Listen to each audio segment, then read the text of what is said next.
नमस्ते दर्शक मित्रों, मैं प्रदीप शुक्ल एसपीपी भारत न्यूज में आपका स्वागत करता हूं। आज आपको देश की आज़ादी के बारे में युवाओं के जहन में कुछ भूली जा रही घटना व्यक्तित्व के बारे में बताने जा रहा हूं। मंगल पांडे की विद्रोह की आंधी से भड़की थी आज़ादी के जंग की चिंगारी। मंगल पांडे भारतीय स्वतंत्रता संग्राम का पहला वीर सिपाही, जिसकी विद्रोह की आंधी भारत की आज़ादी में मील का पत्थर बनी। उन्होंने न केवल अंग्रेजों के अत्याचार का विरोध किया, बल्कि अपनी जान की परवाह किए बिना देश के लिए संघर्ष किया। उनकी वीरता और बलिदान ने लाखों भारतीयों को प्रेरित किया और अंग्रेजी शासन के खिलाफ संगठित विद्रोह का मार्ग प्रशस्त किया। उनके इस योगदान को आज भी भारतीय इतिहास में गर्व के साथ याद किया जाता है। मंगल पांडे का बचपन धार्मिक और पारंपरिक वातावरण में बीता। उनके परिवार ने उन्हें धर्म और संस्कृति के मूल्यों की शिक्षा दी। उस समय गांवों में औपचारिक शिक्षा का प्रचलन बहुत कम था, इसलिए मंगल पांडे की प्रारंभिक शिक्षा भी गांव के पाठशाला में हुई, जहां उन्हें संस्कृत, धर्म और नैतिकता की शिक्षा दी गई। उस समय ब्रिटिश ईस्ट इंडिया कंपनी की सेना में भर्ती होना युवाओं के लिए एक आकर्षक अवसर माना जाता था, क्योंकि इसमें नियमित वेतन और स्थायी नौकरी मिलती थी।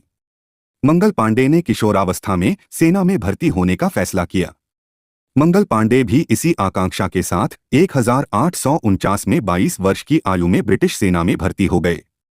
उन्हें बंगाल नेटिव इन्फेंट्री की 34वीं रेजिमेंट में सिपाही के रूप में शामिल किया गया। मंगल पांडे का बचपन धार्मिक और पारंपरिक वातावरण में बीता। उनके परिवार ने उन्हें धर्म और संस्कृति के मूल्यों की शिक्षा दी। उस समय गांवों में औपचारिक शिक्षा का प्रचलन बहुत कम था, इसलिए मंगल पांडे की प्रारंभिक शिक्षा भी गांव के पाठशाला में हुई, जहां उन्हें संस्कृत, धर्म और नैतिकता की शिक्षा दी गई।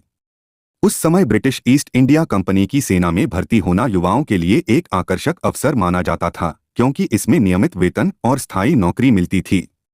मंगल पांडे ने किशोरावस्था में सेना में भर्ती होने का फैसला किया। मंगल पांडे भी इसी आकांक्षा के साथ 1849 में 22 वर्ष की आयु में ब्रिटिश सेना में भर्ती हो गए। उन्हें बंगाल नेटिव इन्फेंट्री की 34वीं रेजिमेंट में सिपाही के रूप में शामिल किया गया। मंगल पांडे के अंदर अंग्रेजों के प्रति गुस्सा तब बढ़ा जब 1857 में ब्रिटिश सेना ने नई एनफील्ड राइफल का इस्तेमाल शुरू किया। इस राइफल के कारतूसों को बंदूक में डालने से पहले मुंह से काटना पड़ता था, और यह अफवाह फैल गई थी कि इन कारतूसों में गाय और सूअर की चर्बी का उपयोग किया गया है। यह हिंदू और मुस्लिम सिपाहियों के लिए धार्मिक अपमान का कारण बना। मंगल पांडे ने इस अन्याय के खिलाफ आवाज उठाने का निर्णय लिया और उन्होंने अपने साथियों को भी इसके खिलाफ प्रेरित किया। उन्होंने अंग्रेजों के खिलाफ खुली बगावत करने का मन बना लिया, जो बाद में भारतीय स्वतंत्रता संग्राम के इतिहास में मील का पत्थर साबित हुआ।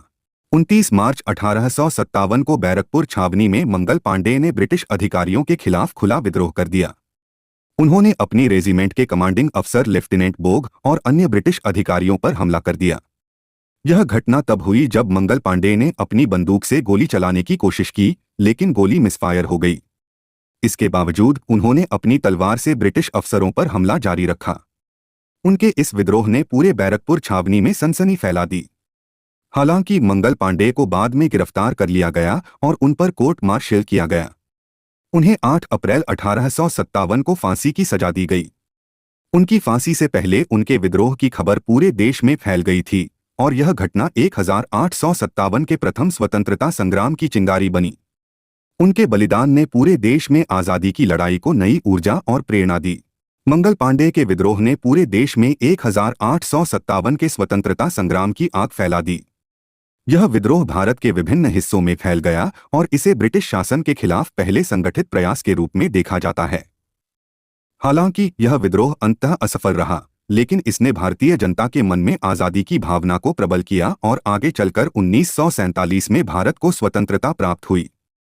मंगल पांडे का कोई विशेष नारा प्रचलित नहीं है, लेकिन उनकी वीरता और बलिदान के कारण उन्हें भारत के स्वतंत्रता संग्राम का पहला वीर सिपाही कहा जाता है। उनके कार्य ने स्वराज, आत्मशासन और वंदे मातरम जैसे नारों को प्रेरित किया, जो आगे चलकर भारतीय स्वतंत्रता संग्राम के प्रतीक बने। रिपोर्ट प्रदीप शुक्ल, लखनऊ, एसपीपी भारत न्यूज।